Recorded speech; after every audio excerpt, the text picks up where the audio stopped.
નમસ્કાર ઝી 24 કલાકની વિશેષ રજૂઆત જય શ્રી રામમાં આપનું સ્વાગત છે। હું છું આપની સાથે ઝરણા સોની। એસએલ ગ્રુપના ચેરમેન અને રાજ્યસભાના પૂર્વ સાંસદ સુભાષ ચંદ્રાજી 45 વર્ષ બાદ પહોંચ્યા છે ભગવાન શ્રી રામની નગરી અયોધ્યામાં। તેમણે અયોધ્યામાં ભગવાન શ્રી રામના દર્શન કર્યા બાદ રામ કી પેડી પર વિહાર કર્યો। તેઓ 22મી જાન્યુઆરીએ રામલલાની પ્રાણ પ્રતિષ્ઠાના મહોત્સવમાં પણ હાજરી આપશે।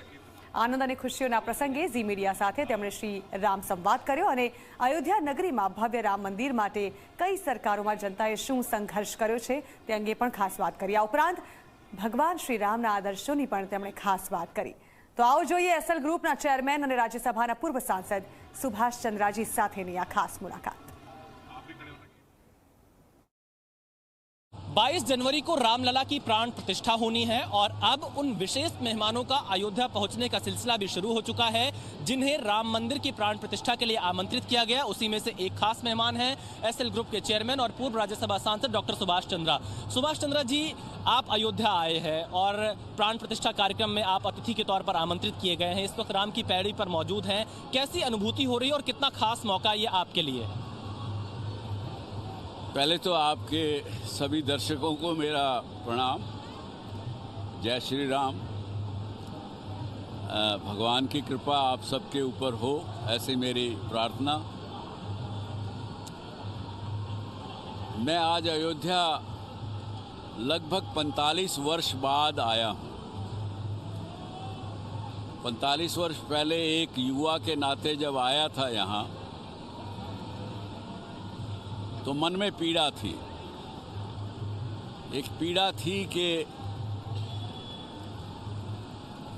जिस रामायण को पढ़कर, रामलीलाओं को देखते हुए हम बचपन से बड़े हुए, अयोध्या के बारे में बहुत सी कथाएं सुनी, जिस जगह भगवान राम का जन्म हुआ वहाँ पे एक विदेशी व्यक्ति, और ये बात मेरे भारत के मुस्लिम भाइयों को समझनी चाहिए कि ये जो यहाँ जो पहले मंदिर होता था उसको तोड़ने वाले भारत के मुस्लिम नहीं थे। वो एक बाहर का एक विदेशी व्यक्ति था, आतताई था, जिसने उस मंदिर को तोड़ करके वहाँ मस्जिद बनाई। तो मन में पीड़ा होती थी और ये लगता था कि हम भारत के नागरिक होते हुए, और भारत 1947 में आज़ाद हो चुका, फिर भी जो हमारे पर जिन लोगों ने आक्रमण करके हमारे पर राज किए, उन लोगों ने, उन शासकों ने हमारे देश की संस्कृति, उसके पूजा स्थल, उनके आस्था के मंदिर, उनको तोड़ा, ध्वस्त किया। तो क्यों नहीं हमारा अपना जब स्वराज हुआ है तो उसको वापस किया जा सके? इसका उत्तर उस समय भी मुझे एक युवा व्यक्ति के नाते किसी ने नहीं दिया, मुझे नहीं मिला। कुछ राजनीतिक मित्र जिनसे पूछा तो उन्होंने भी यही कहा कि सुभाष, ये राजनीति है, तुम नहीं समझोगे, तुम बच्चे हो अभी। तो वो पीड़ा लेकर के मैं यहाँ से गया।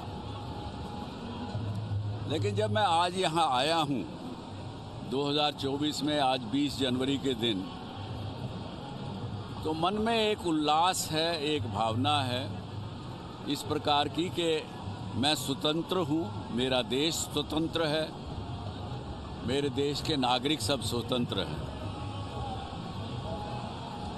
भगवान राम ने भी जब राम राज्य किया, जब वो राज करते थे, उनकी भी कथा में बहुत सी ऐसी चीज़ें मिलती हैं जिसमें कि सबको बोलने की स्वतंत्रता थी, आज़ादी थी। स्वतंत्रता होते हुए भी कोई किसी एक दूसरे को कष्ट नहीं देता था।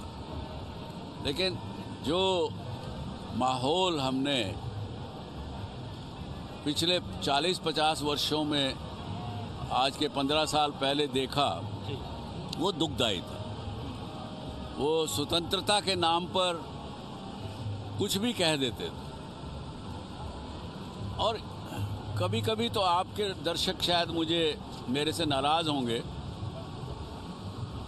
ब्रिटिश समय में, ब्रिटिश के राज के दौरान जो रुपया का जो करेंसी नोट था, उस पर भी भगवान की मूर्तियाँ थी। बहुत सी ऐसी चीज़ें थी जिसको आज़ादी के बाद सब हटा दिया गया। कोई इसका एक्सप्लेनेशन नहीं देता। तो ये भावना आज के दिन मन में है। सुभाष जी, क्योंकि आपने राजनीति का भी बहुत दौर देखा है, क्योंकि राम मंदिर और भारत की राजनीति दोनों साथ साथ चलती रही है। अब जाकर कहीं पटाक्षेप हुआ है, तो क्या आपको लगता है कि राम मंदिर को लेकर कोई राजनीतिक समझ इससे पहले नहीं हो पा रही थी कि एक समझौता हो, कोई बातचीत हो, रास्ता खुले अयोध्या को लेकर? कई बार प्रयास हुए, एक बार नहीं, कई बार प्रयास हुए। विशेष करके जब श्री राजीव गांधी प्रधानमंत्री थे देश के, और जब उन्होंने यहाँ जो ताला लगा हुआ था वो खुलवाया, तो मैं ये कहना चाहूँगा कि उनकी पूरी मंशा थी कि ये पूरा मंदिर का स्वरूप इसको वापस दिया जाए, इसलिए ताला खुलवाया गया। लेकिन जैसा कि अभी तक हम देखते आए हैं पिछले 1947 से, देश के अंदर ही बहुत से जयचंद, बहुत से ऐसे लोग हैं जो इस देश को आगे बढ़ते देखना नहीं चाहते, इस देश को खुशहाल नहीं देखना चाहते। उन्होंने राजीव गांधी को भी मना कर दिया, नहीं करने दिया इसका पूरा निर्णय। और ये कुदरत, ये सृष्टि कहें, धर्म कहें, किसी के भी उनकी अपनी एक डिज़ाइन है, अपना एक वो है कि आज ये सब मोदी जी के हाथों से होना था।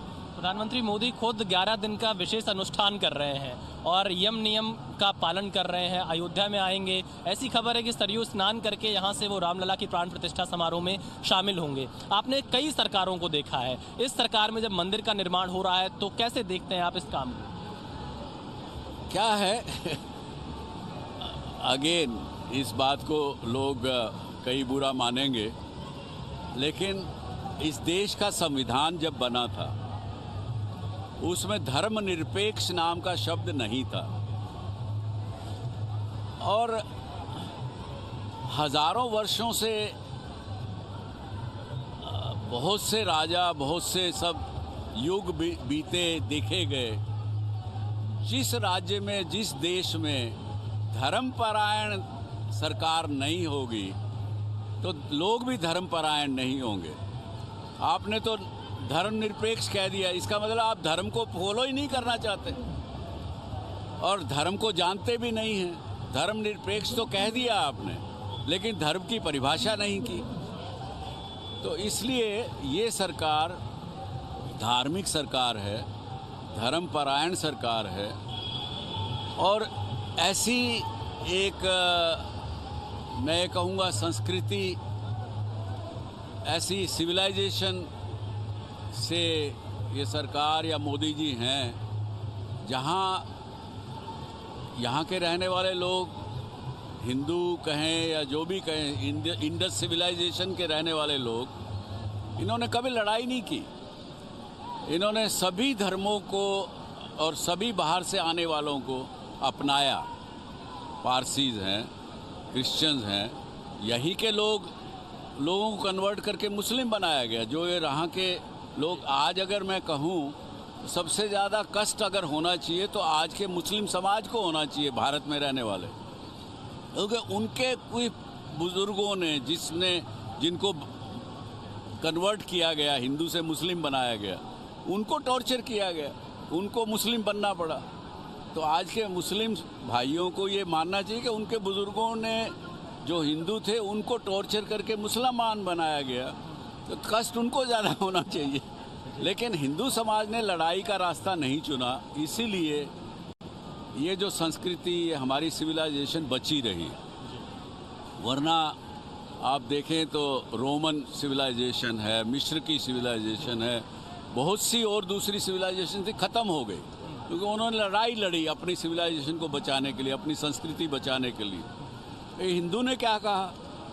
मुसलमान ने अगर मंदिर तोड़ दिया, पूजा स्थल तोड़ दिया, तो उसने हाथ जोड़े, कोई बात नहीं भैया, हम तो अपने घर में तुलसी जी का पौधा लगा के उसको पूजा कर लेंगे, हम लड़ाई नहीं करेंगे। इसलिए ये सिविलाइजेशन बची रही और बची हुई है और आगे बढ़ रही है। एक अंतिम सवाल, क्योंकि राम की पैड़ी पर है, राम राज्य की बात होती है और अब राम जी का मंदिर बन गया। 500 वर्षों का संघर्ष 1528 के बाद से लगातार अयोध्या में चलता रहा। आप जी न्यूज़ के दर्शकों को क्या कहना चाहेंगे राम की पैड़ी से, अगर राम राज्य की हम बात करें? मैं तो आप सबके दर्शकों को, आपको दर्शकों को यही कहूँगा कि राम की जो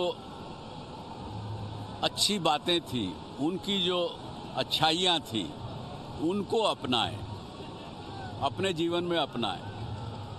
मुझे दुख होता है बहुत बार, मैं जब देखता हूँ कई अपने आप को राम भगत कहने वाले लोग अपने ही परिवार में, अपने ही भाई से धन और संपत्ति के लिए जब लड़ते हैं और फिर दूसरी तरफ जाके राम के मंदिर में पूजा अर्चना करते हैं, वो सही वास्तव में वो राम के भगत नहीं है।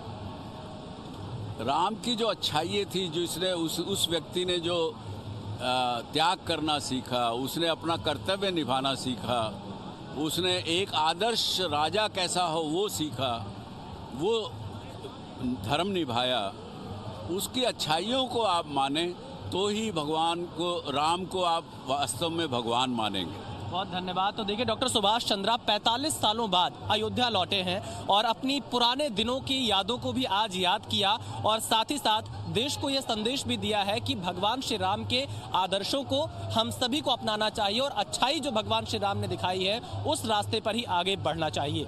कैमरामैन जयदीप के साथ विशाल पांडे, जी मीडिया, अयोध्या।